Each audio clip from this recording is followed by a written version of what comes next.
Everybody held their breath as they watched, mesmerized. It was an eerie feeling as the park went completely silent. He held tightly onto the leash, waiting to see what would happen, but ready for a quick reaction if things went south. Then the two pairs of eyes met and spent a few seconds sizing each other up. Finally, one of them made the first move, and what happened next was something no one could have predicted. Only a few months before, John Rinke had no idea he'd find himself in this situation. He just welcomed two feline cubs to his house, but these weren't your typical house cats. It was a tiger cub named Tony and a lion cub named Bone Digger. You see, John takes care of rescued young wild cats at his home in Wynwood, Oklahoma. Previously, he also hand-reared two tiger cubs called Tippy and Orlando. But this new pair was something special. John hand-fed Tony and Bone Digger formula and raw meat, groomed them, and played with them. And the two cubs, despite being different species, soon became like brothers. They loved frolicking around and play fighting with each other, and also with John. Tony was the more playful of the two and sometimes got a little too rough with John. But Bone Digger was always there to keep his feline buddy in check, snarling at him so he wouldn't hurt John. And there was a reason for that. Bone Digger was brought to John because he couldn't survive in the wild. He was born with a metabolic bone disease. This rare condition meant his bones would grow a little deformed and more brittle than those of a normal lion. Bone Digger would have to live his entire life in captivity and away from bigger, stronger animals that could hurt him. Thankfully, he'd found someone who understood what it was like to live with a disability, and that someone was named John. Long before he started taking care of big cats, John had always lived on the wild side. One day in 1994, he went bungee jumping. The trap door malfunctioned and he fell 55 feet to the ground. He survived but broke both his feet, his hip, and his back.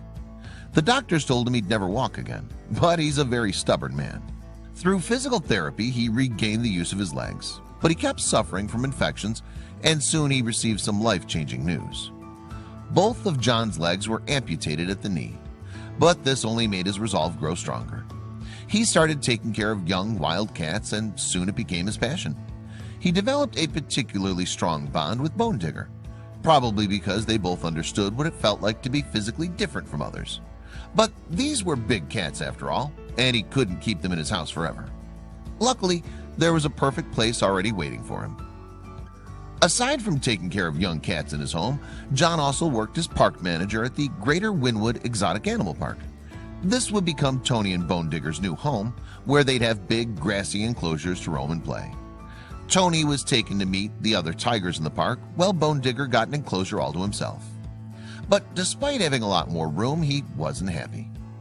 Bone Digger needed his play pals, Tony and John, and soon he became really lonely. He'd pace around the enclosure and bite at the fence. But John knew he couldn't put Bone Digger in with other lions or tigers, as he was likely to get hurt. That said, he didn't want him to languish in his loneliness, and that's when he got an unorthodox idea. Aside from the wild animals in the enclosure, the park was also home to a pack of 4 Dachshunds: Abby, Milo, Bullet, and Angel. They were considered the park mascots and roamed around freely. They were extremely friendly, not just with humans, but with all the animals in the park. Abby was the pack leader and the most fearless of the 4. This gave John an idea. John put Abby on a leash and went into Bone Digger's enclosure while another keeper held onto the young lion. The two stared at each other for a few seconds until Abby started jumping around, clearly wanting to play with Bone Digger. Suddenly, the lion pulled away from his keeper. It was a tense moment, as neither man knew if it was about to attack Abby. But what happened next? Completely unexpected. Bone Digger actually moved away from Abby, and it seemed he was scared of her. Abby didn't let up though, and soon the young lion's curiosity got the best of him, and he slowly approached the wiener dog. Once he got closer, he started sniffing her as she wagged her tail. Excited, Abby started running around in the grass, and soon found Bone Digger's stash of toys. The lion ran over to protect his things.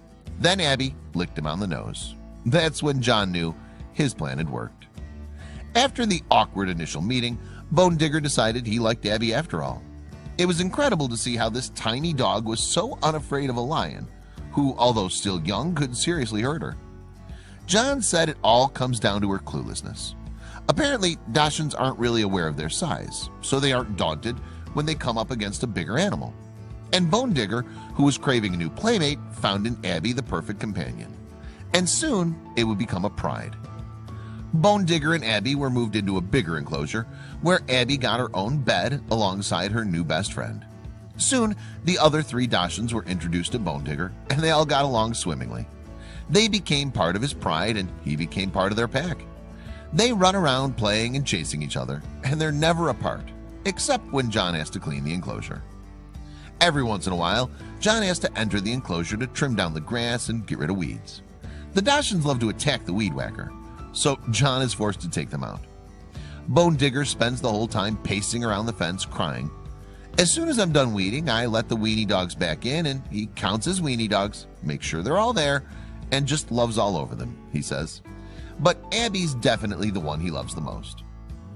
I think there's a bigger bond between Abby and Bone Digger than the other 3 weenie dogs, says John.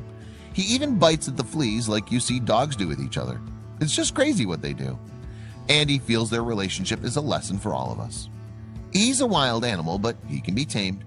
The weenie dog is a tamed animal, but it can be wild. There's a little bit of animal in each one of them.